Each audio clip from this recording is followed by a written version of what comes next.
परिवहन मंत्री प्रताप सरनाईक यांच्या आदेशानुसार रिक्षा टॅक्सी वाहन चालकांना मराठी भाषा सक्तीची करण्यात येणार आहे।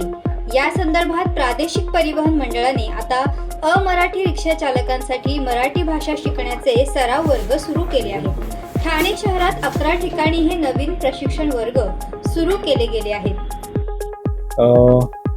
मराठी रिक्षा चालक ज्यांना मराठी व्यवहार भाषा म्हणून येत नाही असं जे आमच्या आरटीओच्या चेकिंग मध्ये आढळलं, अशा रिक्षा चालकांसाठी महाराष्ट्र शासन परिवहन विभाग, कोकण मराठी साहित्य परिषद आणि मुंबई मराठी साहित्य संघ, राज्य मराठी विकास संस्था यांच्या माध्यमातून ठाणे प्रादेशिक परिवहन कार्यालयाच्या कार्यक्षेत्रामध्ये 11 ठिकाणी अशा प्रकारचे वर्ग चालू करण्यात आले आहेत। साधारणतः 40-50 रिक्षा चालकांची कॅपॅसिटी असणारे हे वर्ग आहेत।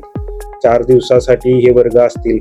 एक बॅच 4 दिवसासाठी असेल। या 4 दिवसामध्ये दररोज 1 तास याप्रमाणे 4 तासाचं त्यांच्यासाठी प्रशिक्षण वर्ग होणार आहे। याच्यामध्ये रिक्षा चालकांना ग्राहकांसोबत दररोजच्या जीवनामध्ये जे काही संभाषण साधावं लागतं त्याचं परिपूर्ण मराठी ज्ञान त्यांना यावं, यासाठीची एक अभ्यासक्रम आपण म्हणू मराठी साहित्य परिषदेच्या, कोकण मराठी साहित्य परिषदेच्या माध्यमातून तयार करण्यात आला आहे आणि शासनामार्फत राबवण्यात येतो। 4 दिवसाच्या ट्रेनिंग नंतर कोकण मराठी साहित्य परिषदचे प्रतिनिधी आणि आरटीओ अधिकारी, आरटीओ प्रतिनिधी यांच्या माध्यमातून त्या रिक्षा चालकांची, वर्ग पूर्ण केलेल्या रिक्षा चालकांची परीक्षा होणार आहे। त्या परीक्षेमध्ये त्यांना जे त्यांना शिकवलं गेलं त्याच्याबद्दलचे क्वेश्चनिंग केले जातील।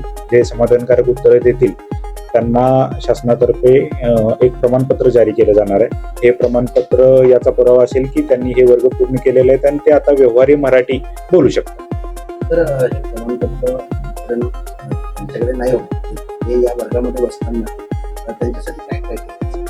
15 ऑगस्ट पर्यंत शासनानं या सर्व गोष्टींसाठी मुदत दिलेली आहे। 15 ऑगस्ट पर्यंत सर्व रिक्षा चालकांना मराठी व्यवहार भाषा येणं, संवाद भाषा म्हणून येणं कंपल्सरी आहे। त्यानंतर आरटीओ मार्फत जे चेकिंग केलं जाईल किंवा जे अंमलबजावणी केली जाईल त्याच्यामध्ये ज्यांना त्या प्रमाणपत्राची पूर्तता असणार नाही किंवा ज्यांना मराठी प्रामुख्याने बोलता येत नसेल अशांवर शासन नियमानुसार तत्कालीन आदेशानुसार कारवाई करण्यात येईल।